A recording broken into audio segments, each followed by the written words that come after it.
يا بني إن تكن مثقال حبة من خردل فتكن في صخرة أو في السماوات أو في الأرض يأتي بها الله إن الله لطيف خبير. اے میرے پیارے بیٹے، اگر کوئی چیز رائی کے دانے کے برابر ہو، پھر وہ کسی چٹان میں ہو یا آسمان میں ہو یا زمین میں ہو، اللہ تعالیٰ اسے ضرور لائے گا. اللہ تعالیٰ بڑا باریک بین اور خبردار ہے. حضرت لقمان نے اپنے بیٹے سے فرمایا، اللہ تعالیٰ ہر چھوٹی بڑی نیکی اور اسی طرح ہر چھوٹی بڑی برائی کو خوب جانتا ہے. اسی لیے اپنے اولاد کو ہمیشہ نیکیوں کی طرف ترغیب کرنا اور برائی سے ڈراتے رہنا چاہیے، تاکہ اس کے دل میں نیکی کی محبت اور برائی سے نفرت پیدا ہو. محترم معزز، جب آپ کے بچے بولنے لگے تو انہیں بڑے بڑے گناہوں سے اس کو ڈرانا چاہیے اور دین کے بارے میں بتلانا چاہیے، کلمہ و توحید کے بارے میں، ایک اللہ تعالیٰ کے بارے میں، ہمارے آخری نبیوں کے بارے میں، انبیاء کرام کے بارے میں ان کو بتانا چاہیے، تاکہ اس کے دل میں برائی سے نفرت پیدا ہو اور نیکی کی محبت پیدا ہو. پھر نصیحت کرتے ہوئے حضرت لقمان نے فرمایا، یا بنی اقم الصلاة وامر بالمعروف وانہ عن المنکر واصبر علی ما اصابک ان ذلک من عزم الامور. میرے پیارے بیٹے، تو نماز قائم رکھنا، اچھے کاموں کا حکم دیتے رہنا اور برے کاموں سے منع کرنا، اور جو مصیبت تم پر آ جائے اس پر صبر کرنا، یہ بڑے تاکیدی کام میں سے ہے. اسی لیے میرا آپ کو چاہیے کہ اپنے اولاد کو نماز کا مکمل طریقہ، وضو کا مکمل طریقہ سکھلائے اور خود نماز پڑھے اور خود نماز کی پابندی کیا کرے. اگر آپ نماز نہیں پڑھتے ہیں اور اپنے اولاد کو نماز پڑھنے کی تلقین کرتے ہیں، اس بچے پر بہت بڑا اثر پڑتا ہے. بچہ سوچے گا کہ باپ تو نماز پڑھتا نہیں اور مجھے نماز پڑھنے کی تلقین کرتا ہے. میرے عزیزو، خود نماز پڑھو. آج ہمارے سماج بگڑ چکے ہیں، نماز سے کوسوں دور بھاگ چکے ہیں. یہی نماز ہے جو کل قیامت کے دن آپ کو جنت میں لے کے جائیں گے. اگر آپ جان بوجھ کر نماز چھوڑ دیتے ہیں تو آپ کفر کرتے ہیں. ایک اللہ کے رسول صلی اللہ علیہ وسلم کی ایک حدیث ہے، من ترک الصلاة متعمدا فقد کفر، کہ جس نے جان بوجھ کر نماز چھوڑا اس نے کفر کیا. میرے عزیزو، آپ اگر جان بوجھ کر نماز کو چھوڑتے ہیں تو بلکہ آپ کفر کرتے ہیں. اسی لیے ہمیں چاہیے کہ نماز ایک نور ہے، نماز ایک پردہ ہے.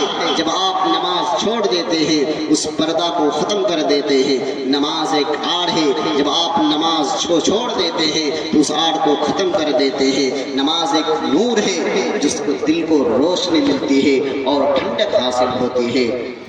اللہ کے رسول صلی اللہ علیہ وسلم فرماتے ہیں، قرۃ عینی فی الصلاۃ، کہ میری آنکھوں کی ٹھنڈک نماز میں ہے.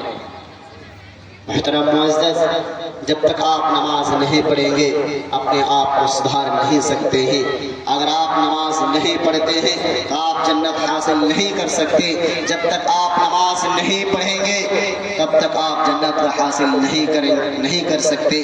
جب تک آپ نماز نہیں پڑھیں گے اپنے آپ کو برائی سے نہیں روک سکتے، کیونکہ اللہ تعالیٰ قرآن مجید کے اندر ارشاد فرماتا ہے، ان الصلاۃ تنہی عن الفحشاء والمنکر، کہ نماز بری باتوں اور بے حیائی سے روکتی ہے.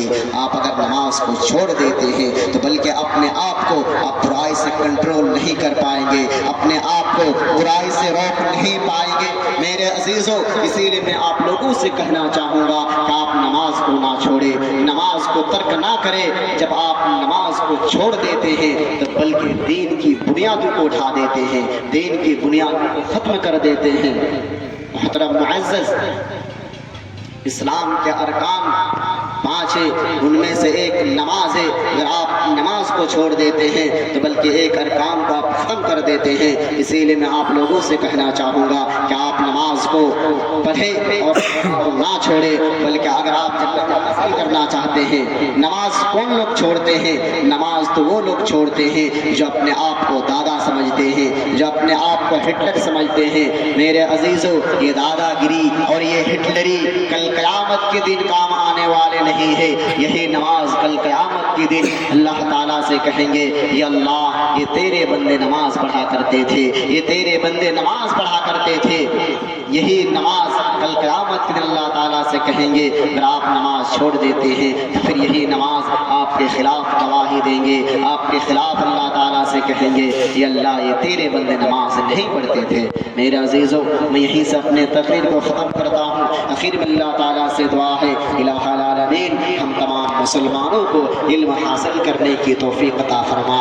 الہ العالمین ہم تمام مسلمانوں کو پنجگانہ وقت کی نماز پڑھنے کی توفیق عطا فرما۔ الہ العالمین اگر کہیں پر مسلمان پریشان حال ہے ان پریشان حال کو دور عطا فرما۔ الہ العالمین اگر مسلمان کہیں پر بیمار ہے تو ان کو جلد سے جلد شفا عطا فرما۔ وآخر دعوانا ان الحمد للہ رب العالمین۔ السلام علیکم ورحمۃ اللہ